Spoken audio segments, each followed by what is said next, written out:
Of speakers at the Tazewell County Lincoln Dinner, beginning with our very first speaker, and I know because many of you were in the room then, in 1968, I believe, Senator Everett Dirksen, our own Senator Everett Dirksen. So Aaron, you're following a pretty impressive legacy, and I know you're going to do a great job tonight. Thank you, Aaron.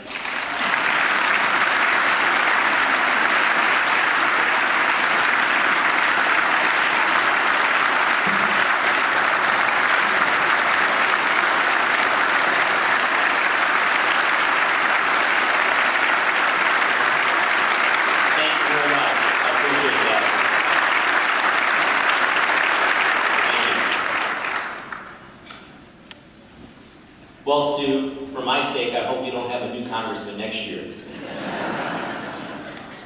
Welcome, everyone, and thank you for that very nice, warm introduction. You know, I recently gave a speech on the House floor that attracted a great deal of attention.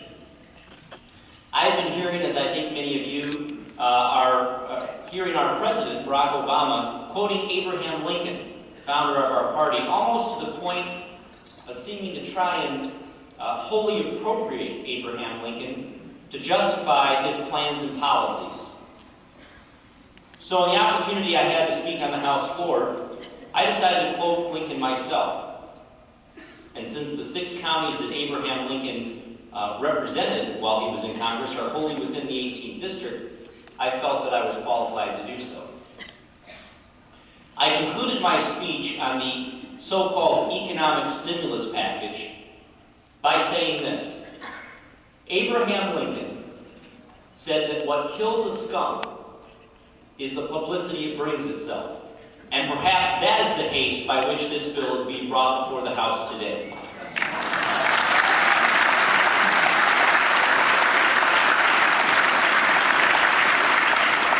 And I believe that if we had had the 5 days of sunshine that President Obama had promised when he announced that there would be a stimulus bill before Congress, and the particulars of this stimulus bill would have had a full public airing, that it would have collapsed from the stench of its own weight.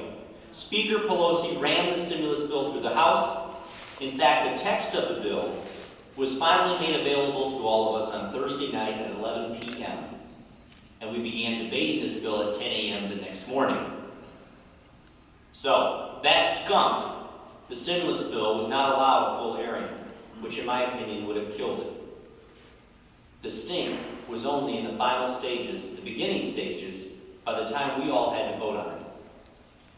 My friends, Barack Obama and Nancy Pelosi, continuous plans, disastrous plans, financial plans, are continuous efforts to try and foist their full-blown socialism and their pent-up left-wing dogma is a skunk that I believe sooner or later the publicity of all those extra trillions in debt will indeed kill support for it. Now, I was honored to be able to be invited on Air Force One to come here to Peoria, to East Peoria, to visit the Caterpillar plant with our president. Now, many of you may have seen the president's speech carried live on all the cable networks and even our hometown television stations. During that speech, he singled me out and called on Caterpillar employees to implore me to vote for his stimulus package. Found it very ironic that the half hour after his speech, not a single one of them approached me and asked me to vote for this bill. Not a single Caterpillar employee at that plant that day. Now, serving in Congress is the big leagues, and I have to be ready for hardball. Using a ride on Air Force One and the power and prestige of a national audience was fair game, I believe, in his quest to try and get a Republican to vote for his stimulus bill.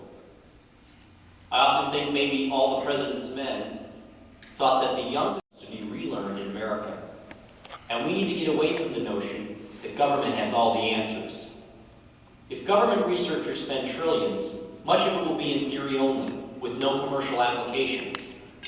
And I can assure you as a finance major myself, that if private businesses invest their own money, they will ensure that not only scientists are being paid, but they'll also have experts with MBAs, engineers, and market researchers in the process to make sure that their research is geared to mass commercialization and customer usage. We are talking about vastly more powerful and practical solar cells, tremendous increase in new battery technology, hydrogen power harnessing our ocean currents, and brand new biofuel technology, along with some types of energy that we have not even conceived of yet. This is an economic growth, free market initiative that I look forward to bringing forward to the American people. And it focuses on income growth as opposed to income redistribution. It looks to the private markets instead of the government for solutions. And it is a quintessential Republican idea, one that I dare my Democrats to vote against. They will have to choose whether or not they themselves wish to put the maximum incentive to get away from oil dependence. The biggest asset of any nation is the intellectual capital of the minds of its people and the resourcefulness of its people.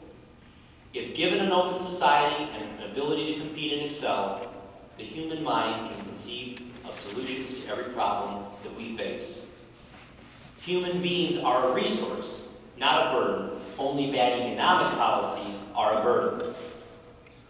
We must use our advantage as Republicans and our reputation with sound money, but we as a party must also show that we care and understand the needs of others who live in radically different environments than ourselves.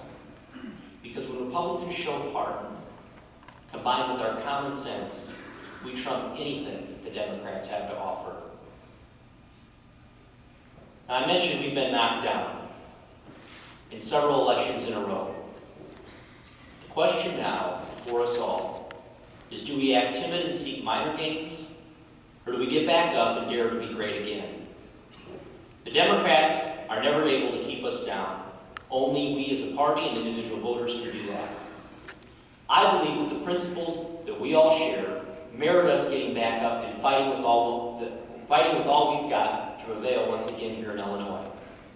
Indeed, the tried and true principles that our party was founded on are exactly what our state and our nation need now to confront the problems facing us. Our cause and what our party stands for is as strong as ever. One of my favorite presidents, Teddy Roosevelt, once said that far and away the best prize that life has to offer is to work hard at work worth doing. Keeping the flame of our party's enduring principles burning bright here in Illinois is our duty, and electing candidates who share our principles is our cause. That, my friends, is work worth doing. Thank you for being here tonight, and thank you for your support.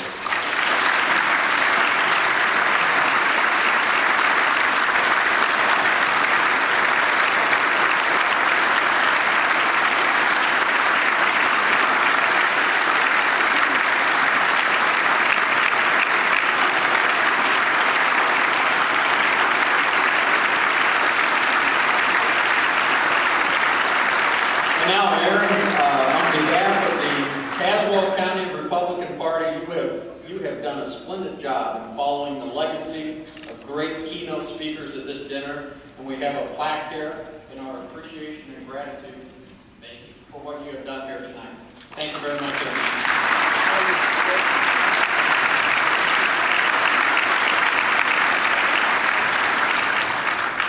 And just to avoid any confusion, I don't want to cause any concern.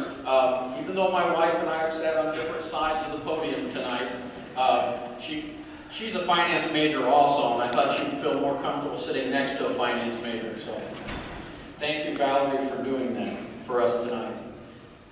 Polly Hoffman still in the house? Where's Polly? Polly, you want to start making your way up?